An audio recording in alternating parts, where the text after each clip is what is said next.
नमस्कार। मैं मानव अधिकार सहायता संस्थान से कल्पना सिंह, दिल्ली प्रदेश महासचिव। मैं 10 सालों से सामाजिक सेवा का कार्य कर रही हूँ और आप सब लोगों के सामने उपस्थित हुई हूँ थोड़े अपने विचार प्रकट करने के लिए।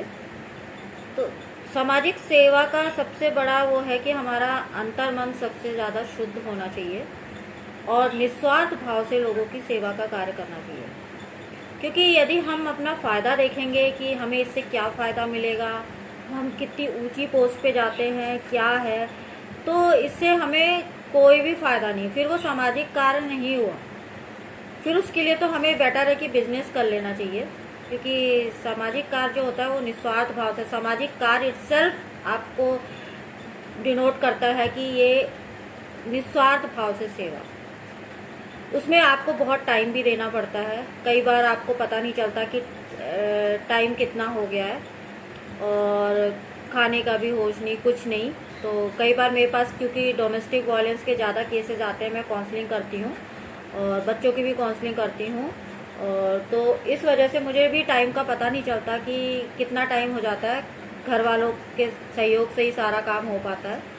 तो मैं यही कहना चाहती हूँ कि सबसे पहले जो है हमारा मैनेजमेंट, अंदर का मैनेजमेंट स्ट्रांग होना चाहिए, सेल्फ कॉन्फिडेंस होना चाहिए। आप अंदर से जितने स्ट्रांग रहेंगे उतना ही आप अच्छी तरह लोगों का भी ध्यान रख सकते हैं, क्योंकि पहले हम स्ट्रांग होंगे तभी हम सामाजिक कार्य को आगे बढ़ा सकते हैं। और दूसरी बात कि आपका जो संस्था का है उसका मैनेजमेंट भी बहुत स्ट्रांग होना चाहिए, चैनल वाइज चलना चाहिए और डिसिप्लिन वे में, सिस्टमैटिक वे में। इस तरह यदि कार्य करेंगे तो हमारा नो डाउट हमारी संस्था बहुत आगे जाती है और अच्छे काम होते हैं। तो हमें इंसानियत को शर्मसार ना करते हुए निस्वार्थ भाव से हमें अपना सामाजिक कार्य करते रहना चाहिए। मैंने इसमें अभी कोरोना काल में भी मैंने देखा था कि कुछ लोग जो है मतलब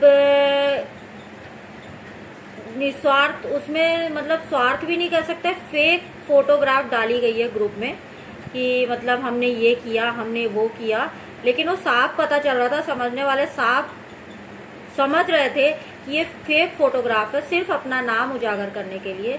तो प्लीज आप सभी से गुजारिश है कि इस तरह का कार्य फेक ना करें। आप सच्चे दिल से समाज कार्य करें, लोगों को दिखाने के लिए नहीं, अपनी संतुष्टि के लिए। आप एक बार करके देखिए समाज सेवा, आप दिल से करके देखिए, आपको इतनी संतुष्टि मिलेगी, बहुत ज़्यादा संतुष्टि मिलेगी। दूसरों को खुश देख के बहुत खुशी मिलती है। अब ये जरूरी नहीं है कि आप सामाजिक कार्य में केवल पैसा ही फूके या पैसे से ही करें। कई तरीके के होते हैं। आप किसी को खुशी दे रहे हैं तो वो भी सामाजिक कार्य है, किसी को ज्ञान दे रहे हैं वो भी सामाजिक कार्य है, किसी को पुस्तकें बांट रहे हैं वो भी सामाजिक कार्य है, शादी करा रहे हैं वो भी सामाजिक कार्य है। तो मतलब हमें, और एक्चुअल में जो मतलब जिनको जरूरत है हमें उन्हीं को ध्यान रखना चाहिए, ध्यान में रख के काम करना चाहिए, उन्हीं की सहायता करनी चाहिए। जो जरूरतमंद नहीं है उनको तो करके कोई फायदा नहीं है, क्योंकि वो तो ऑलरेडी मतलब फुलफिल है, उनके पास हर चीज है। हाँ, उनको जिस चीज की जरूरत है वो आप दे, जरूरत इन द सेंस कि ज्ञान की जरूरत है तो ज्ञान दे, ठीक है ना। तो इस तरह से हम सिस्टमैटिक कॉन्फिडेंट वे में, सब कॉन्फिडेंस भी होना चाहिए अच्छी तरह, तभी आप आगे बात कर सकते हैं। और कुछ लीगल, हमारे सामाजिक कार्य में कुछ लीगल अड़चने भी आती हैं, तो उसके लिए पहले आप जो भी विक्टिम है उनसे फॉर्म फिलअप कराइए, ताकि आपको आगे जाके कोई प्रॉब्लम ना फेस करना पड़े। तो फॉर्म फिलअप करा के सिस्टमैटिक वे में ही कार्य प्रारंभ करें। और मैं अंत में हमारे राष्ट्रीय अध्यक्ष डॉक्टर सोनू सर जी को और हमारी राष्ट्रीय अध्यक्ष मीना शर्मा जी को और दिल्ली प्रदेश अध्यक्ष रजनी गुप्ता जी को बहुत बहुत धन्यवाद करती हूँ कि उन्होंने मुझे इस लायक समझा कि अपनी संस्था में जोड़ा और मुझे आगे सामाजिक कार्य करने का मौका दिया। धन्यवाद, बहुत बहुत धन्यवाद।